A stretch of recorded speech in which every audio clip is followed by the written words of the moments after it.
Can you lock the Edge TX system buttons during flight? Thank you for a $2, Jan Grudnicki.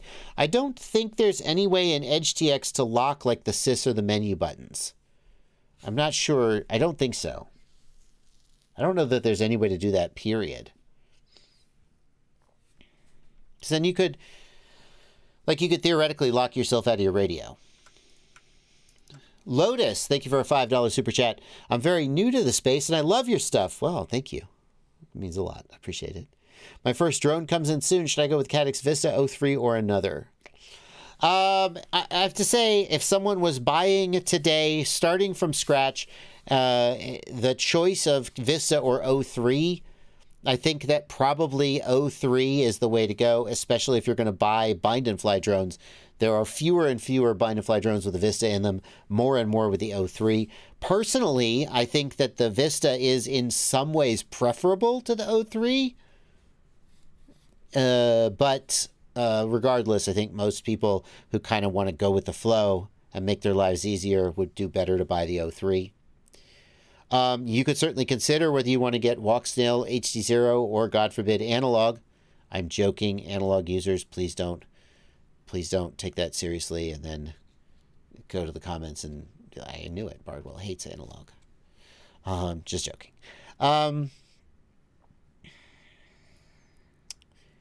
I think that the discussion of which video system to get is a long and nuanced one, and what I'm going to do, I'm not going to do that here on the live stream and bore everybody, especially because many people have heard it before. But what I will do is refer you to this video, Best FPV Goggle 2023 Buyer's Guide. It's 41 minutes long. Take advantage of the chapter markers if you don't want to watch the whole thing or watch it in segments. But I did my best to assume very little about what you already know and to really summarize for you the pros and cons of each of the video systems in as fair and balanced a way as I could. And that's the video I would recommend if you're not sure which video system to buy today. Flatrat3, thank you for a $5 super chat. I use the V1 goggle with Air Units Vistas, WTFOS, and Betaflight, iNav, and ArduPilot with colored OSD. I know some of those words. If I update to the Goggle 2, will I lose my sweet OSD? Nope. Nope. The Goggles... Oh, wait, back. I'm sorry. Woo! Oh, I almost misread that. I misread that as the V2 goggles instead of the V1s. Yes, you will. So you won't have colored OSD anymore. That's for sure. And the Goggles 2 only support Betaflight OSD. They do not support iNav or ArduPilot. So what's the difference between iNav, ArduPilot, and Betaflight OSD? The difference is the character set that they use. The Goggles 2 currently only support the Betaflight character set. ArduPilot, if I remember correctly, has a backwards compatibility mode where ArduPilot uses the Betaflight character set.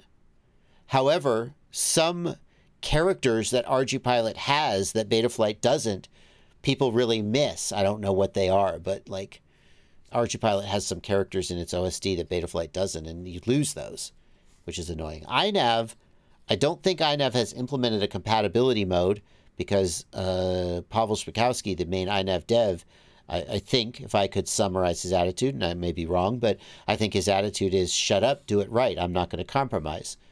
DJI needs to correctly support my firmware, not me have to just, half-ass it for DJI. Well, maybe those wouldn't be his exact words, but I don't think he has implemented a compatibility mode. I'm sure the chat will tell me if I'm wrong about that.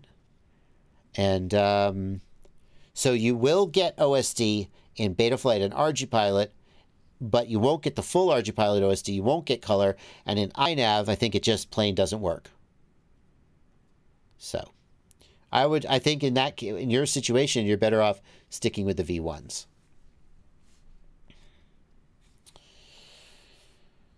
But asks, what's the best starter to intermediate kit to get?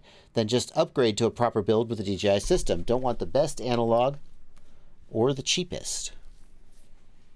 Thank you for a $7 Canadian. Well, I certainly would be remiss I would certainly be remiss if I did not mention my own beginner build kit from GetFPV. What you say here is you want something that's not the best, but also not the worst or the cheapest. And that's actually kind of what we got here. Obviously, the frame, the frame is the best. I'm being a little sarcastic here. I like it. It's my frame. You know, I understand that not everybody's going to like it, but I think it's pretty good. And it is the frame that I fly on a daily basis on my own quadcopters. The motors, the flight controller, the video transmitter are all sort of right in that sweet spot where they don't suck.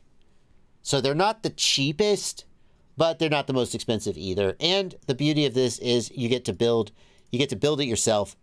And if you decide to add a digital video transmitter later, well, we've got instructions for how to install it. I have a full build series. If we go to my YouTube playlists, I've got a full build series. Hey, look at that. FPV drones have... Quiet. See, I shushed myself too.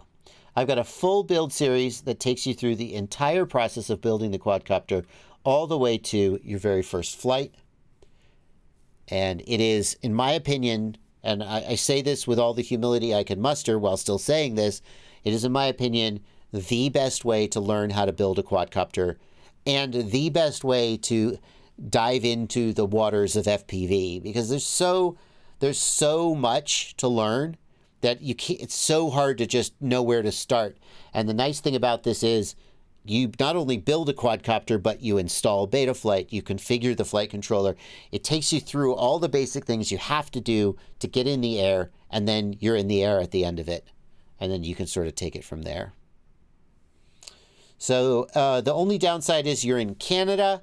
So in addition to living in an inferior country and having an inferior currency, you'll have to pay shipping and import fees, which is going to raise the price. Sorry, I couldn't resist. Sorry, Canada. Don't be mad. I'm just teasing. You do have amazing shawarma. I was in Ottawa not too long ago. Have I told you guys about this? I probably have.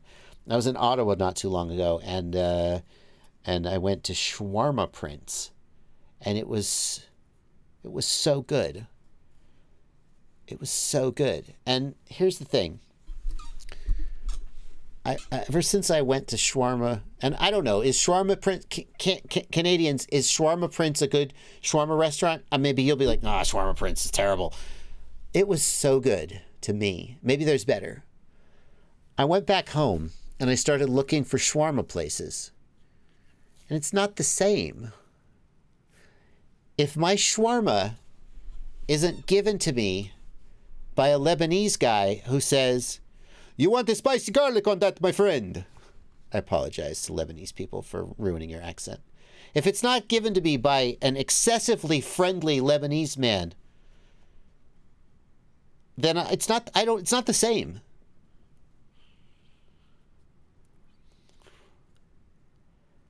And I enjoyed it so much. I enjoyed it so much. I had a tabbouleh salad. I had a tabbouleh salad, and there was no bulgur wheat in it, which you're probably thinking, what? It was just parsley and like lemon, and yes, that's exactly what it was. And I said to him, I said, is there what's in it? He's like, oh no, we don't put the bulgur wheat in it because some people are intolerant to gluten or whatever. They can't eat wheat, so we just make it with the parsley. I was like, okay. It was so good. And I miss it. So I'm sorry I made fun of you, Canada. Of all the things I could love about Canada, was it the maple syrup? Was it the hockey? No. Was it the poutine? No. It was the shawarma. Okay. Guess I'm still insulting Canada in a way.